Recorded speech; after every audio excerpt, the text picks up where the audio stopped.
What's funny is we were at the Rose Bowl. Well, it was the first time, we were back doing a college game since, I made that comment after the Indiana weekend.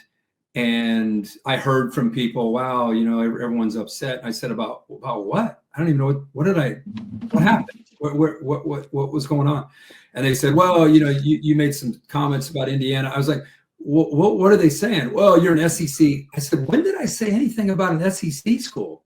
Because I didn't rip on Tennessee for being in the game. Is that what it was? Or I don't even know how I didn't say Ole Miss should be there or South Carolina should be there. I didn't say anything about the SEC. But I'm walking around at the Rose Bowl, and I think I had, I don't know, by the time we were done walking through all the area that we had to go, maybe 1,000 people, maybe that we were walking around. Every single one of them, 100%, were just so positive about the sport, so positive about the matchup. Just thanks for what you do for college football. And it's like, to me, that's what you should invest your time in. The people that are out there, they love it, enough of it. And I'm right there with them. I love it too. I don't look for controversy. I don't like it. I don't, there are a lot of guys that look for it. There are a lot of guys that say things intentionally to try to get reactions and try to, be trending on Twitter. That's the last thing I want. So I do my homework. I watch a lot of football, and I give you an opinion. And you can disagree. That's great. I think that's what's fun about it. It just happened to me in my real life, to peel back the curtain.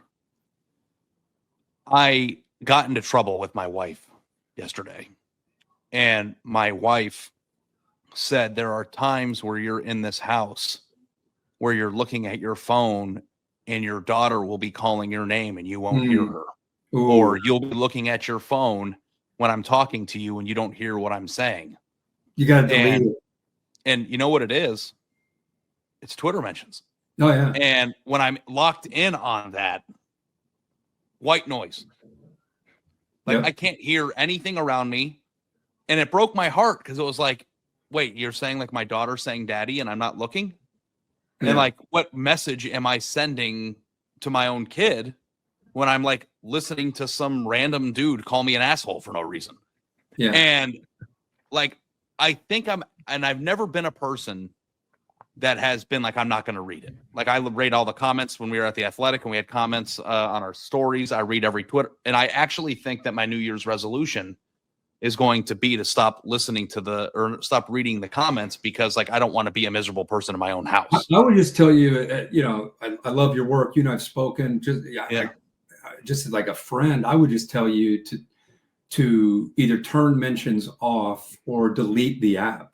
Like one of the great things about college football is that we're even having this discussion because fans are so passionate that it gets, sometimes irrational. But wouldn't you rather have that? I love that than have people that are like, I'm a Reds fan, I'm a baseball fan. People don't care. Nobody cares about the Reds. There's like 7 of us, but there's not many of us that care about the Reds. And I feel bad for Major League Baseball because it's become such a regional sport from when I was a kid, and you had big games that were national and everyone loved watching it. And now there's so many games on and people just kind of don't care. As much as it's tough to go through, Ari, I would encourage you to delete it. But at the same time, I don't begrudge any of these people that come at us. I don't agree with their way of communicating, obviously. I think it's easier for me to say it the way I'm talking right now because I don't read it. I deleted it, so I don't pay attention to it. But I'm very appreciative of their passion. I'm very appreciative of how much we all care about this sport. There's so much change going on. We're all kind of uncomfortable with all this change. We're all trying to experience it together and learn together. A lot of nonsense off the field, but one thing's great, these pictures you're showing. Fans showing up at these stadiums going crazy. And I if that's what we have to deal with, people being irrational and upset with us, so we can have sold out stadiums and people going nuts, then I'll do that, because I would hate not dealing with that and half empty stadiums and people just not caring. And I hope we never, ever get to that because of all these changes.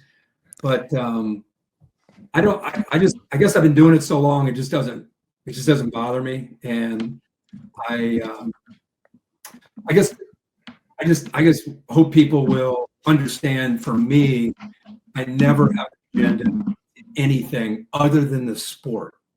I just love, like you guys, I love the sport. I don't love a conference. I love college football. And I just want the sport to get through all this chaos of realignment and NIL and portal and the new 12-team playoff, and just get back to just having it settled. And I don't know if we're ever going to get there again, but I'm praying that we can somehow get some structure.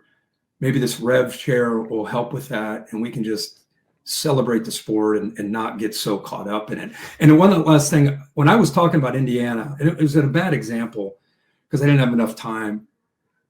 Don't take an SEC team, take another Big Ten team as an example. If Indiana, who had a great year this year, but they didn't play a whole lot of great teams. I mean, if you went down the Big Ten at the top and Ohio State's up there, they obviously didn't play well in Columbus. Then you would say, well, they must have played Oregon. No, they didn't play Oregon. Or they must have played Penn State. No, they didn't play Penn State. Or they must have played Minnesota. No, they didn't play. Well, they must have played Iowa. No, I mean, you have to go all the way down. Michigan was the one team, but everybody else was at the bottom of the Big Ten on top of their non-conference. And my point wasn't to pick on them. They just had a magical year. My point was, let's say you had a 9-3 Iowa as a discussion. And Iowa that year went to Columbus, they went to Penn State, they went to Ann Arbor, they went to Eugene, and they went to Madison. For whatever reason, they had 5 brutal road games in the Big Ten. And somehow, Kirk Herbstreit got those guys to 9-3. I guess this is what my point was. Just because we get these teams that get to 11 or 12 wins, and you got a team like Iowa that's sitting there at 9-3, and they went to those 5 road games I mentioned. I'm just saying, let's have a discussion on, is it automatically that you get to 11 wins so you automatically get in? Or should Iowa at 9-3 be looked at and say, oh my God, they went to Columbus at night, they went to Penn, like all the way that entire list of teams. That's brutal.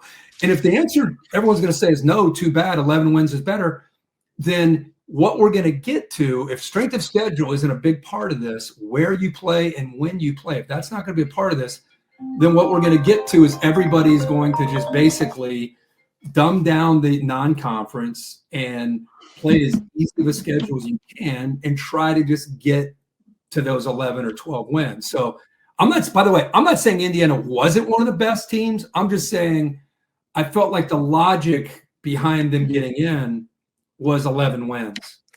And I guess my only thing on that is look in your own conference as an example. Take Iowa, take Nebraska, take Illinois, whoever, and imagine them playing some 4 or 5 really tough road games and getting to a 9-3. I mean, you could make an argument, I feel like, for a team with a really tough schedule that still got to 9 wins. That was all I was really saying, or at least have a discussion about it. I didn't mean that's on me for pointing to Indiana and using them without giving further information to whatever. Your explanation is actually much nicer than mine, Kirk, because Ari and I had this argument on the show, and I said, if you're just going to do it based on the loss column, Ari, it's all your fault we're getting shitty games in the future because you just made a bunch of ADs go, I'm going to create the crappiest schedule I can. How many ADs I've heard from when Indiana got in was, I'm never scheduling a tough game again. And that was kind of that knee-jerk reaction of frustration. But FIU, Western Illinois, the Charlotte, those kind of games were scheduled well, way back when Indiana's just trying to get the 6 wins and go to a bowl game. We get all that. You've had Wendy's nugs dipped in sauce, but have you had them covered in sauce? Wendy's new saucy nugs take the crispy and spicy nugs you love and turn them up to 11. Choose between flavors like buffalo, honey barbecue, and garlic parm, and of course the hot variations of all three. Or if you're a real heat seeker, try the spicy ghost pepper. I dare ya. Only on Wendy's signature spicy nugs.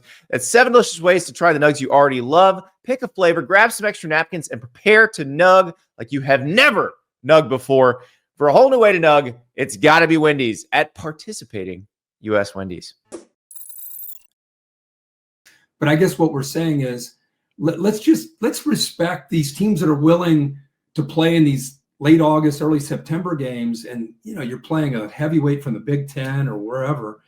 And the Big Ten SEC play together. Those are fun games. What was it last year? LSU and USC. I know they ended up not being great teams, but those games are were fun. Games. We want those games as college football fans. The players want those games, right? We don't want to just see chalk in those first 3 or 4 weeks. So that's really what I was trying to say. And like I said, that's on me if I didn't do a better job of explaining that. And I didn't mean to come down on Indiana. I was really looking more at their 11 wins and their schedule. And let's not poo-poo teams that really get tested and get to 9 wins. Sometimes getting to 9 wins and having the schedule you had, was a pretty hilarious, pretty impressive effort to get to those 9 wins. Kirk, you might not have meant to, but when that entire argument was the SEC, that was point one for every, SEC's South Carolina schedule. They were 9-3. They played a tougher schedule. Bama. Yeah. And the problem with that is I agree to a certain extent, but the SEC is rewarded already, and teams that play tougher schedules are rewarded. If there were a 10-2 team in the Big Ten that had that schedule, they would have gone over Indiana. If Alabama, Indiana wouldn't have made it at 10. It already exists. My Iowa example, not the SEC. Right. Or if there was a 10-2 Big Ten team that had 4 tough road games and lost 2, then the 10-2 team would probably go, because the committee has already shown that they value. They did last quality year. Wins. Yeah. So that to me, it's you're right. I'm with you, but I think Indiana going was also a result of a devoid of another option. It's not like another team. You're right. There was another team out there that was 10-2 and had 4 top 10 wins that got left out because Indiana. Well, Alabama had no shot. Alabama had. I don't know how. If people thought I thought Alabama, I was very clear leading up to it. How can you put Alabama in when they went and lost? Not only lost, they got embarrassed by a 6-6 Oklahoma team. So they really weren't in it. South Carolina lost to Alabama and Ole Miss. It really wasn't. I'm with you. It wasn't like another team that anybody was hitting the desk for. This team has to be in. I didn't say that. I don't know who. South Carolina would have been the only team that you could have said, let's look at this team, just because of the way they've kind of righted the ship. They've gotten healthy and they've been playing good football near the end. They beat Clemson at the end. I mean, you could at least have a discussion about them. I don't know. Was there anybody out of the Big 12 or the ACC? Not with quality wins. Not with quality wins that were propping them up. And the reason why Alabama was in the discussion is because Bama beat Georgia. So, I think Alabama, illustrated something that Indiana was unable to illustrate this year, which is the ability to beat a team that's in the top 10. But losing to Oklahoma, to me, just put a red X through them. And if they wouldn't have lost to Oklahoma, then they would have had the 10-2 record. I think it would have been fine. There's nobody you're right, and what you're saying is correct. The problem is that the entire SEC conglomerate of people were using this as a way to say, well, the teams that are 9-3 in the SEC played a tougher schedule, so they should have gone in. And if you do that, then you're telling Indiana, who, they played a crappy non-conference schedule, but they also played in the Big Ten this year, and that's just how their schedule. They played the 2 teams that played for the national championship last year, and both ended up stinking. How is that their fault? Right. You can't penalize teams for going 11-1 because they had a crappy schedule in the Big Ten. Because then at that point, it's okay, well, if you're just going to throw Alabama in there, then what the hell is Indiana's? Right. And that's the thing about this discussion is I'm an easy guy to talk to. Everything you're saying to me, 100% agree with. It wasn't. I think what happened was Linda Cohn caught me after I did a Thursday night game in LA with the Rams, flew red-eyed to do South Bend. We did a 4.5-hour show for leading up to Indiana, Notre Dame, flew through the night to do Columbus, called the game. And then as I'm about to finally take my headset off, hey, Linda Cohn and Sports Center need you. And you're just like, okay, all right, I got it. Okay. And then ask me questions. And again, I'm not making excuses, but I'm just saying I had a I had a little edge to me that I don't normally have, just because I just wanted to go home and go to bed. And when she just said that, I was probably a little bit edgier than I would normally be. But everything you're saying, I agree with, Ari. And there wasn't a team. There wasn't option A, B, C, and D this year. You know, and I don't know if that's. I think you unintentionally just echoed the SEC propaganda, though. Well, no, but I didn't say anything about an SEC team.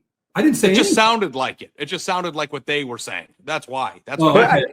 Well, I think people just project that now that the business side, because you obviously don't control the business. Like you're not Burt Magnus or Jimmy Pitaro. Like you're not making the contracts. Right. But I do think now that ESPN, you have the SEC, the ACC, and the Big 12, and the Big 10's on other networks, and I think people just project that onto you now. I'm telling you, I'm trying to. I don't know if I can stand up with lights. I'm telling you right now, I've never in 29 years even had anybody from ESPN, and I've never witnessed it. Hey, you know who pays the bills? Make sure you get the SEC's back. Like I've never ever experienced. Nobody does that. Like when I was in Sports Illustrated, people were like, I'm sure your editors tell you have to write about this. You have to say this about this. Never, not once. He's talking to two people who work at the New York Times or worked at the New York Times in the middle of an election cycle. Like we get it, bud. Like we're with you. Yeah, I'm just telling you. I don't know what everyone else's experience is. All I do is this. Like you guys do. Is that the Ravens and the Steelers chart, or is that a Texas Ohio State? This is Ravens Bengals from like week 11, maybe. I'm not sure what week it was. Oh, the last time you had them. Okay. Yeah. So I'm just looking back. I keep all my boards, so I'm just starting to look at that. And before I talked to you, I was watching Ravens a little bit. But my point is, I've never in my life had somebody say, "Hey, you need to go." We have a deal now with the SEC, so you need to be pro SEC. Never in my life. It never even occurred. I don't even know who's in what league anymore. It never even occurs to me. Honestly, I watch the teams, and if truth be known, I'm a Big Ten guy. Like when I'm not on there, I am cheering like crazy in these bowl games for Big Ten teams. It's just the way I've been since. It's funny because I don't know who's in any league either. Like Texas is in the SEC. What are you talking about?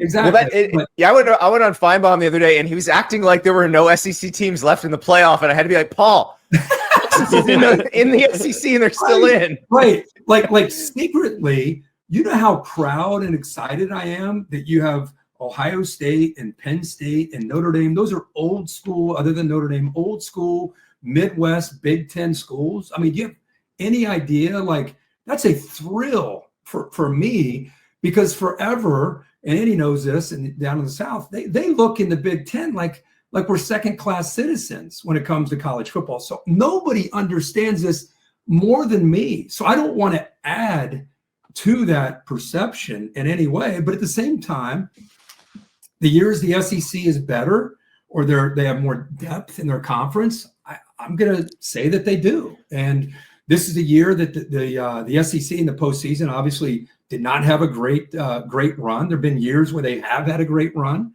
Who knows where this future of all these new conferences is going? I just love that these big brands got a chance to go up against the little brands. Boise State's in there, Arizona State's in there. It's been a year where everybody gets invited to the party.